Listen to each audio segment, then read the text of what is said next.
تكونوا شهداء على الناس فأقيموا الصلاة وآتوا الزكاة واعتصموا بالله هو مولاكم فنعم المولى ونعم النصير. ومن يسر الدين قوله صلى الله عليه وسلم: إن الدين يسر، إن الدين يسر ولن يشاد الدين أحد إلا غلبه، فاستعينوا بالغدوة والروحة وشيء من الدلجة. وهذا قول النبي صلى الله عليه وسلم أن الأمور يسيرة، أن الدين يسر وليس فيه صعوبة علينا، لأن الله علم أننا ضعفاء فيسر علينا syara'ir al-Islam.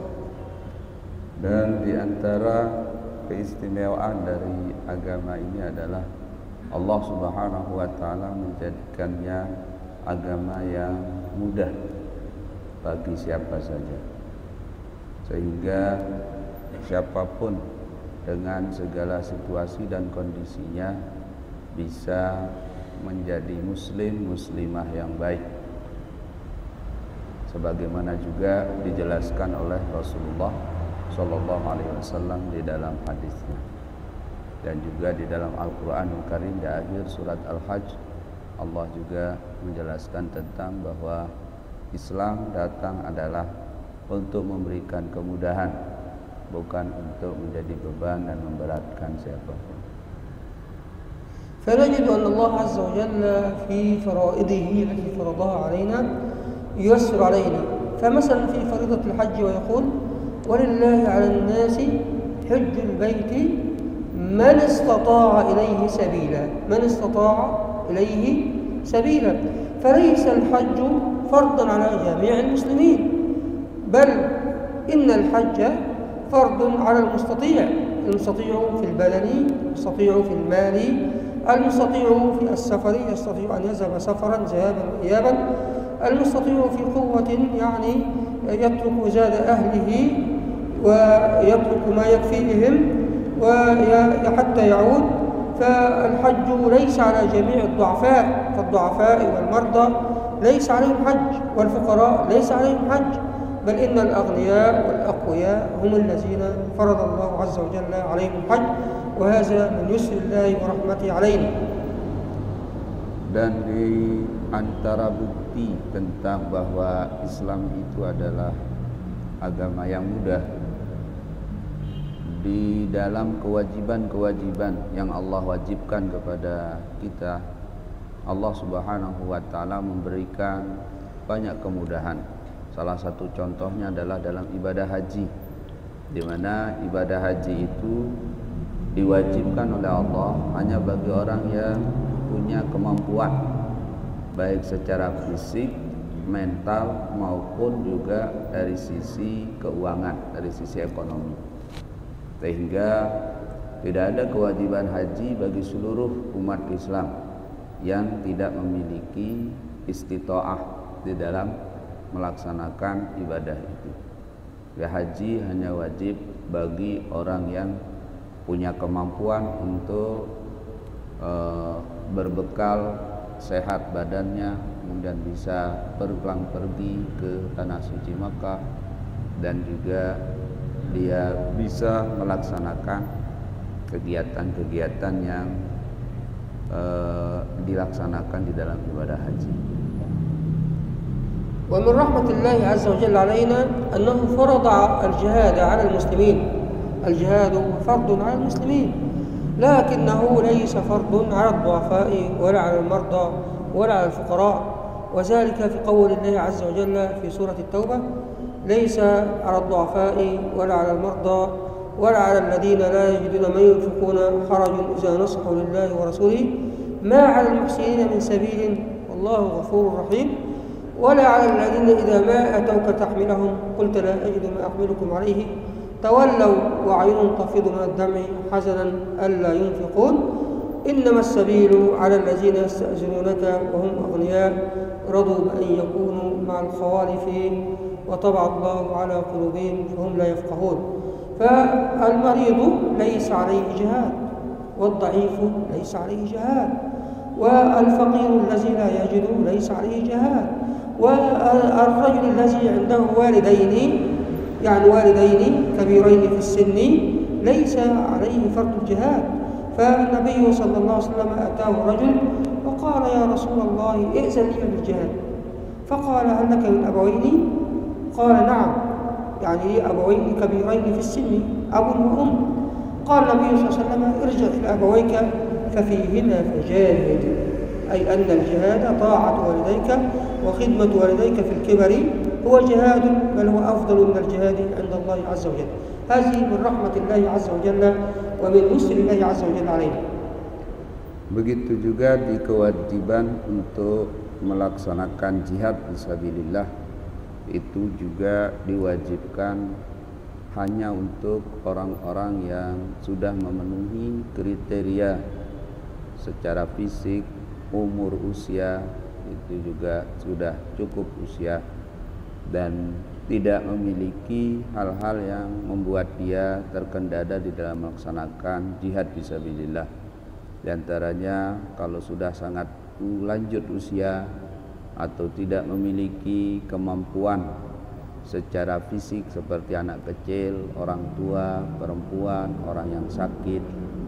Bahkan pun ketika ada salah satu sahabat Nabi mohon kepada Nabi SAW agar diizinkan ikut berperang, maka Nabi SAW bertanya kepadanya, apakah engkau memiliki kedua orang tua yang masih hidup? Maka dia menjawab, ya Rasulullah. Nah kalau begitu silahkan kamu layani, berkhidmat kepada orang tuamu, berbakti kepada orang tuamu, karena bagi kamu itulah jihad kamu fisabilillah. ونجد أيضا موقفا عظيما في حياة النبي صلى الله عليه وسلم، أن النبي صلى الله عليه وسلم رأى رجلا يقف في الشمس في شدة الحر، رجل يقف في الحر في الشمس، في حرارة الشمس في الظهيرة في شدة الحر. فقال النبي صلى الله عليه وسلم من هذا؟ سأل الصحابة من هذا؟ قالوا هذا أبو إسرائيل، اسمه أبو إسرائيل، نذر أن يصوم فلا يفطر وألا يتكلم أحدا وأن يقف في الشمس. فقال النبي صلى الله عليه وسلم مروه فليجلس في الظل لا يقف في الشمس وليكلم الناس ويصوم ويفطر، لأن هذه سنة الحبيب صلى الله عليه وسلم أنه يسر عليه. قالوا مروا أبا إسرائيل أن يجلس في الظل وأن يكلم الناس وأن يصوم ويفطر. Dan di antara contoh yang menunjukkan kemudahan berislam adalah ada salah satu atau seorang yang bernama Abu Israil, yang mana Abu Israil ini tatkala dia melaksanakan saum atau puasa, dia berjemur di matahari yang sangat panas untuk ya mungkin tujuannya menambah capek, menambah lelah, menambah bobot puasanya. Tatkala hal itu dilihat oleh Rasul sallallahu alaihi wasallam, nah kemudian sahabat ditanya siapa orang itu, maka para sahabat mengatakan itu adalah Abu Israil. Rasul sallallahu alaihi wasallam perintahkan kepada dia untuk berteduh, cari tempat yang teduh, cari tempat yang adem, jangan berpanas-panasan, karena sesungguhnya Allah justru menghendaki kemudahan, bukan mempersulit, bukan memperberat, termasuk sekalipun itu di dalam melaksanakan perintah Allah Subhanahu wa ta'ala. أيضا جاء ثلاثة نفر إلى بيت رسول الله صلى الله عليه وسلم يسألون عن عبادة رسول الله صلى الله عليه وسلم، يسألون عن عبادة رسول الله صلى الله عليه وسلم. فقالوا أين رسول الله؟ فقالوا إنه في الحجر، يعني هو عند أمهات المؤمنين. فسألوا عن عبادة النبي صلى الله عليه وسلم فكأنهم تقالوها، يعني حسوا أنها قليلة. فقال أحدهم أما أنا فأصوم ولا أفطر. الأول قال أصوم الظهر كله، كل يوم أصوم ولا أفطر أبدا. وأما الثاني فقال وأنا أقوم الليل كله أصلي ولا أرقد أبدا. وأما الثالث فقال وأما أنا فلا أنكح ولا أتزوج النساء أبدا.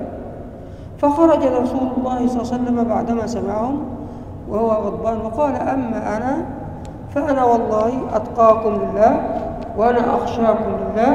أما أنا فأصوم وأفطر، أصوم بعض الأيام وأفطر بعض الأيام، وأصلي وأرقد، أصلي بعض الليل وأنام بعض الليل.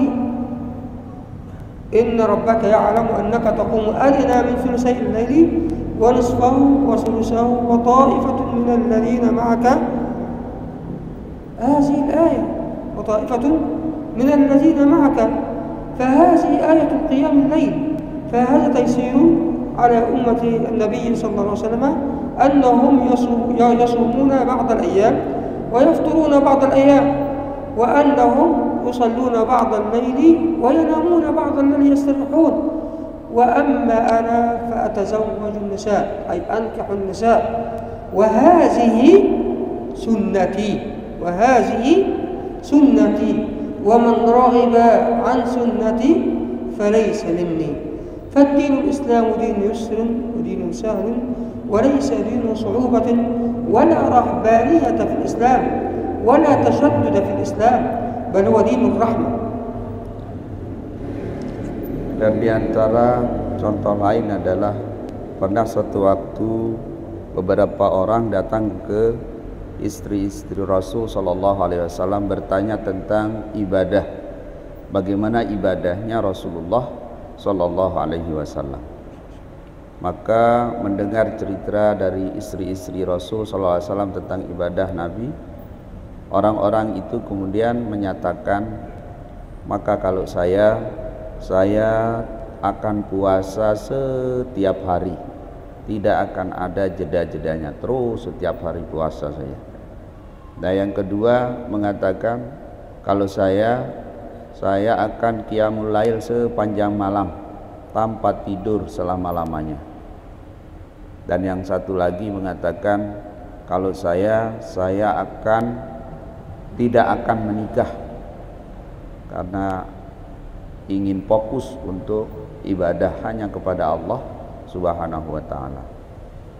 Maka Rasul sallallahu alaihi wasallam ketika mendengar cerita tentang orang-orang itu, mereka kemudian dicari mana orang-orang yang mengatakan dirinya akan puasa selama-lamanya, akan qiyamul lail sepanjang malam tanpa tidur, tidak akan menikah karena mau fokus kepada ibadah dan jihad fisabilillah.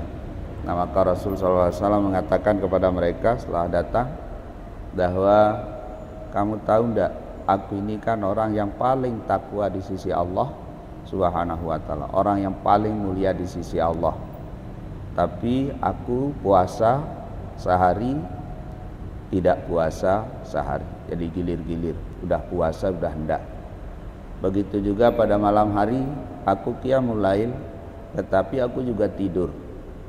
Jadi ada masa ibadah, ada masa untuk istirahat. Begitu juga halnya dengan pernikahan. Aku menikah dan Allah Subhanahu wa taala tidak mensyariatkan dalam Islam itu selibat. Selibat itu orang yang tidak menikah seumur-umur. Maka keluarlah ungkapan Nabi, an-nikahu sunnati faman raghiba an sunnati falaysa minni. Pernikahan itu adalah sunnahku, maka siapa yang tidak suka kepada sunnahku berarti tidak termasuk di dalam golonganku. Inilah bukti bahwa Islam itu datang adalah untuk memberikan kemudahan, bukan untuk mempersulit, bukan untuk memberatkan. Bahkan Islam itu diturunkan oleh Allah adalah menjadi rahmat bagi seluruh umat. Wa min husnil islami wa rahmatihi annahu رخص للمريض وللشيخ الكبير وللمسافر أن يفطر في رمضان ويقضي الأيام فقال الله عز وجل فمن كان منكم مريضا أو على سفر فعدة من أيام أخر وعلى الذين يطيقونه فدية طعام مسكين فمن تطوع خيرا فهو خير له وأن تصوموا خيرا لكم. في الآية الثانية قال فمن كان مريضا أو على سفر فعدة من أيام أخر يريد الله بكم اليسر ولا يريد بكم العسر. هذه من رحمة الإسلام أنه دين لا رهبانية في الإسلام ولا تشدد في الإسلام ولا عصبية في الإسلام، بل إن الإسلام دين سهل يسير.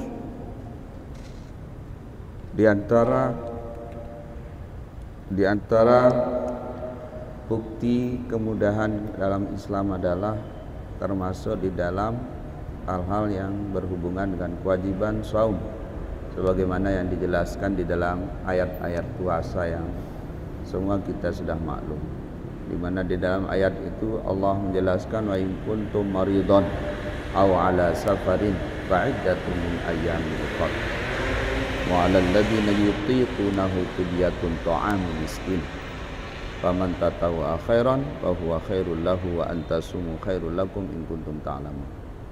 Kemudian di ayat selanjutnya Allah juga menyatakan yuridullahu bikumul yusra wa la yuridu bikumul usra.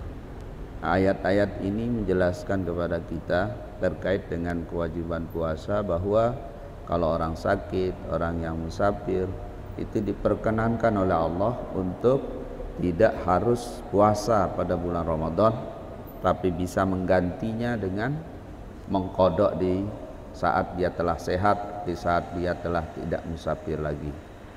Bahkan kalau memang tidak mampu mengqadhanya pun Allah memerintahkan bisa menggantinya dengan memberikan fidyah kepada fakir miskin. Nah, itulah bukti bahwa puasa atau termasuk kewajiban-kewajiban yang lain Allah wajibkan adalah kehendak Allah pada amalan itu untuk memberi kemudahan, bukan untuk menyusahkan, bukan untuk memberatkan. Dan Allah tidak senang dengan orang-orang yang terlalu mutasyaddid, ekstrim di dalam beribadah, terlalu keras di dalam berislam, karena sesungguhnya Islam adalah agama yang rahmat, kasih sayang bagi semua umat manusia. وفي قيام الليل في صلاة الليل وصلاة التهجد لم يفرض الله عز وجل علينا أن نقرأ القرآن كله، بل قال فقرأوا ما تيسر من القرآن، ما تيسر القليل حتى من يكفي من القرآن. علم أن سيكون منكم مرضى وآخرون يضربون في الأرض يبتغون من فضل الله وآخرون يقاتلون في سبيل الله فاقرأوا ما تيسر منه.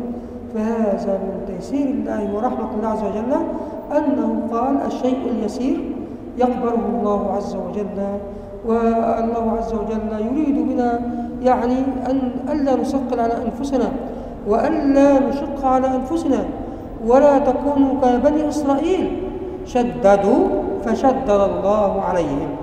لا تشدوا على أنفسكم بل أربوا على أنفسكم بل يسروا على أنفسكم فإن الدين يسر وإن فرائض الله عز وجل معلومة لدينا كلها فلا ندخل فيها من ليس فيها. Selain itu di dalam melaksanakan sunnah tahajud misalnya, Allah Subhanahu wa taala tidak memerintahkan kepada kita ketika melaksanakan itu harus membaca surat atau ayat-ayat yang panjang, yang kalau kita misalnya membaca 1 juz, 2 juz atau bahkan sampai khatam itu tentu akan sangat melelahkan. Justru Allah memerintahkan faqra'u ma tayassara minal Qur'an. Silahkan baca apapun yang bagi kalian mudah melakukannya. Ya, artinya bagi orang yang mudah 1 juz ya silahkan 1 juz. Bagi yang hanya 1-2 ayat ya silahkan 1-2 ayat. Itu semua akan punya nilai kemuliaan yang tinggi di sisi Allah Subhanahu wa ta'ala. Karena yang paling penting adalah kita laksanakan apa yang diperintahkan kita oleh Allah Subhanahu wa ta'ala sesuai dengan kemampuan yang ada pada diri kita masing-masing. Nah, salah satu yang kemudian dicela oleh Allah adalah sikap Bani Israel, yang seringkali mereka itu justru meminta sesuatu yang pada akhirnya memberatkan mereka. Wala tas'alu an asya'in tubdalakum tasukum. Nah, orang Yahudi itu sering minta sesuatu yang sebenarnya dia ya harusnya kalau laksanakan tidak perlu nanya-nanya. Tapi karena mereka ngeyel, bertanya, akhirnya diturunkan yang berat-berat buat mereka. Dan kalau sudah begitu, mereka tinggalkan perintah Allah. Nah, maka Allah Subhanahu wa ta'ala karena kasih sayangnya kepada umat Nabi besar Muhammad Sallallahu Alaihi Wasallam itu memerintahkan kita, silahkan lakukan kewajiban-kewajiban kita dengan sebaik-baiknya sesuai dengan kemampuan yang ada pada diri kita masing-masing. Yang penting lakukan dengan sungguh-sungguh dan dengan ikhlas. وأقول لكم أن الحلال في الدين الحلال في الإسلام ما أحله الله. كل أمر أحله الله لنا فهو حلال، والحرام هو ما حرمه الله. كل أمر حرمه الله في القرآن وجاء على لسان رسول الله صلى الله عليه وسلم فهو حرام. والدين كل أمر شرعه الله، فالحلال ما أحله الله، والحرام ما حرمه الله، والدين ما شرعه الله وجاء على لسان رسول الله صلى الله عليه وسلم. فما كان موافقا لسنة رسول الله فهو مقبول عند الله عز وجل، وما كان مخالفا لسنة رسول الله صلى الله عليه وسلم فهو أمر يعني ليس من الإسلام وليس من الدين ولا يحتسب من الدين، فلا ننتظر أجره من الله، لأن الأجر على ما كان موافقا لشرع الله وسنة رسول الله صلى الله عليه وسلم، لأننا أمرنا أن نعبد الله على منهج رسول الله محمد صلى الله عليه وسلم. Begitu juga di dalam apa-apa yang dihalalkan maupun diharamkan oleh Allah Subhanahu wa ta'ala, maka kita harus berpedoman kepada apa yang dihalalkan oleh Allah bagi untuk yang halal, sedangkan yang haram adalah apa yang diharamkan oleh Allah baik di dalam Al-Quran maupun yang dijelaskan oleh Rasulullah Sallallahu Alaihi Wasallam. Nah, kemudian di dalam menjalankan syariat kita juga harus mematuhi apa yang diajarkan dan dicontohkan kita oleh Rasul Sallallahu Alaihi Wasallam. Jangan kita membuat aturan-aturan yang itu justru bertentangan dengan sunnah Rasul. Jangan kita buat-buat aturan menghalalkan maupun mengharamkan padahal itu tidak ada ketentuannya di dalam Al-Quran maupun sunnah Rasul. Pokoknya semua yang tidak diharamkan yaitu halal. Prinsipnya seperti itu. Semua yang tidak diharamkan itu adalah halal. Jadi itu kalau kaidah halal haram. Sedangkan kalau kaidah syariat itu segala yang bertentangan dengan apa yang ada dalam Quran, dalam sunnah, maka itu tidak termasuk syariat. Sehingga kalau orang melakukannya, maka itu tentu tidak akan mendapatkan apa-apa dari Allah, tidak akan mendapatkan ganjaran, sekalipun itu adalah sesuatu yang berat dan melelahkan. Tapi karena tidak disyariatkan, maka tidak ada nilainya di sisi Allah Subhanahu wa ta'ala. وإذا سمعنا أقوالا من العلماء أو أي قول من أي عالم هو مخالف لكتاب الله أو سنة رسول الله صلى الله عليه وسلم لا بد أن نتركه ونأخذ الأصل، أن الأصل قال الله قال رسول الله، هذا هو الأصل الذي نؤجر عليه من عند الله عز وجل. أما غير ذلك اجتهاد، إن كان موافقا لكتاب الله وسنة رسول الله أجرنا عليه، وإن لم يكن موافقا لم نؤجر عليه، وربما يكون علينا ذنوبا، فلا نقدم أقوال علماء على قال الله قال رسول الله صلى الله عليه وسلم. Adapun pendapat para ulama, para imam itu adalah masuk kategori ijtihad mereka. Yang kalau ijtihad maka kaidahnya sepanjang bersesuaian dengan tuntunan Al-Quran dan Sunnah, maka itu adalah ijtihad yang benar yang juga bisa kita ikuti.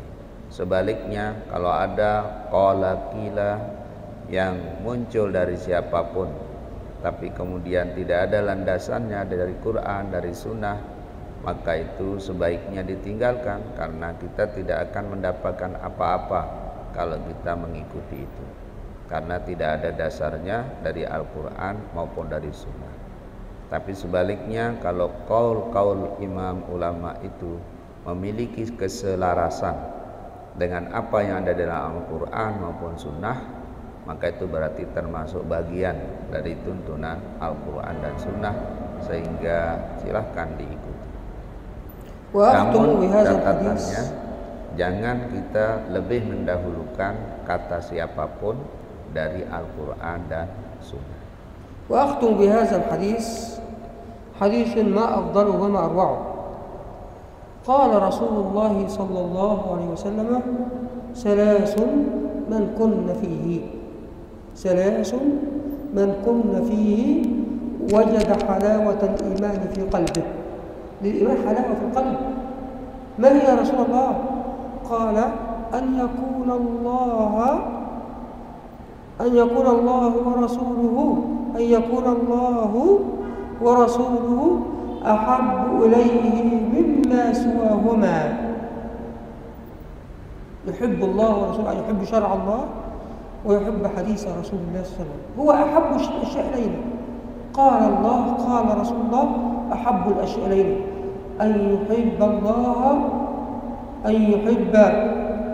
أن يكون الله ورسوله أحب إليه مما سواهما، أن يحب المرء لا يحبه إلا لله، وصاحب فلان لأنه تقي، وصلى الله عليه وسلم قال: لا تصاحب إلا مؤمنا، ولا يأكل طعامك إلا تقي، وأن يحب المرء لا يحبه إلا لله، وأن يكره أن يعود في الكفر كما يكره أن يقذف في النار.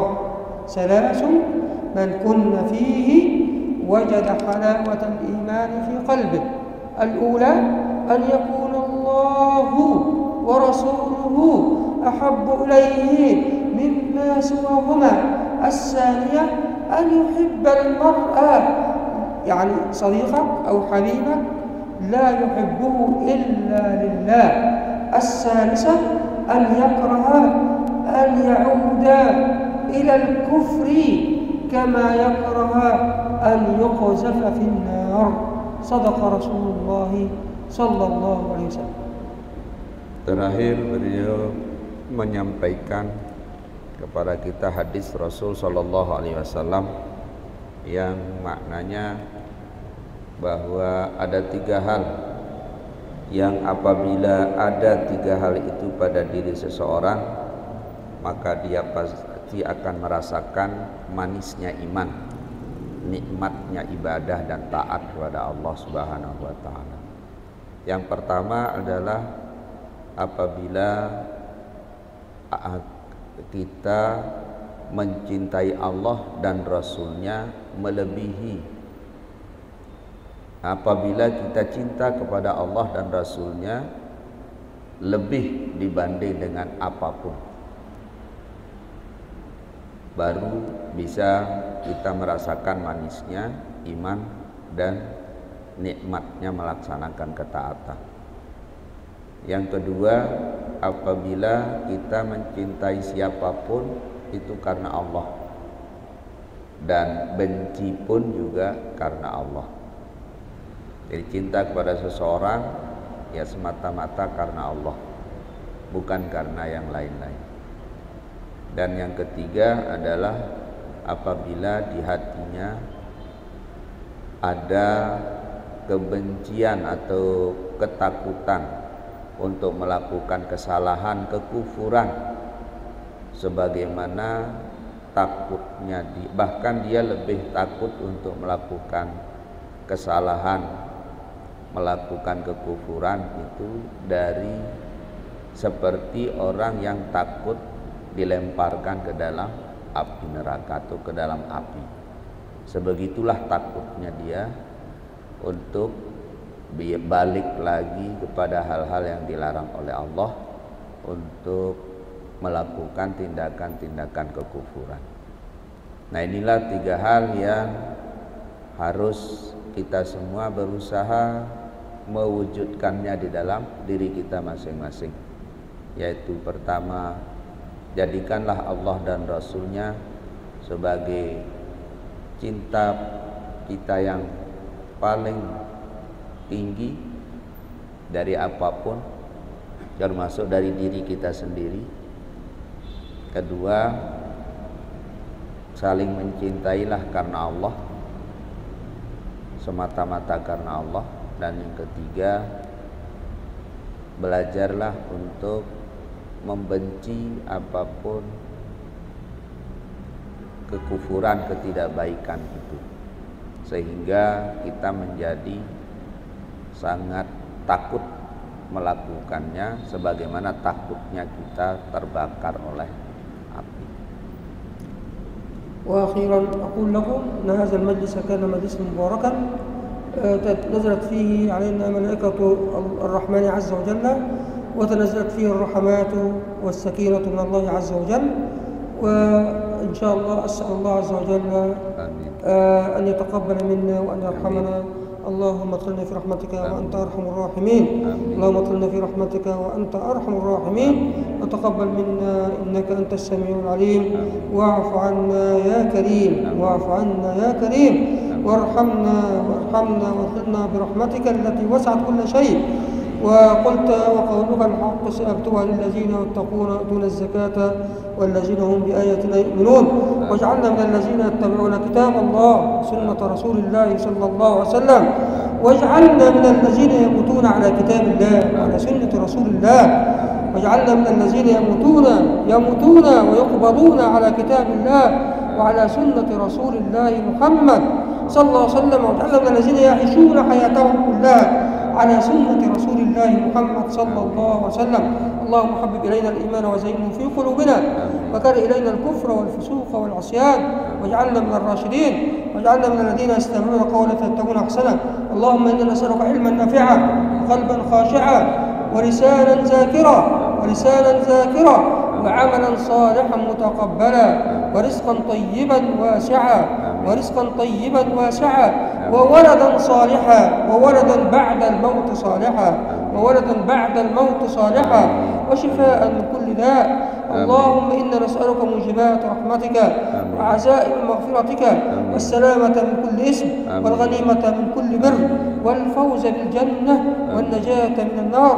نسألك يا ربنا يا رحمن يا رحيم يا حي يا قيوم يا حنان يا منان.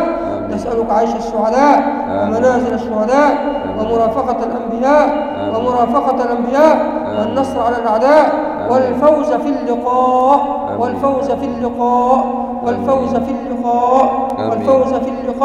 والسلامة من كل اسم وداء. نسألك الخير كله عاجله وآجله ما علمنا منه وما لم نعلم، ونعوذ بك من الشر كله عاجله وآجله ما علمنا منه وما لم نعلم. نسألك بكل خير سألك به عبدك ونبيك وحبيبك محمد صلى الله عليه وسلم. ونعوذ بك من كل شر استعاذ به عبدك ونبيك وحبيبك محمد صلى الله عليه وسلم. نسألك يا كريم رضاك والجنة ونعوذ بك من سخطك والنار. وآخر دعوانا الحمد لله رب العالمين وجزاكم الله خيرا وتقبل الله منا ومنكم. وأسأل الله أن يجمعنا جميعا في دار كرامته واستقرار رحمته. والسلام عليكم ورحمة الله وبركاته. وعليكم السلام ورحمة الله وبركاته. بسم الله. جزاكم الله خيرا.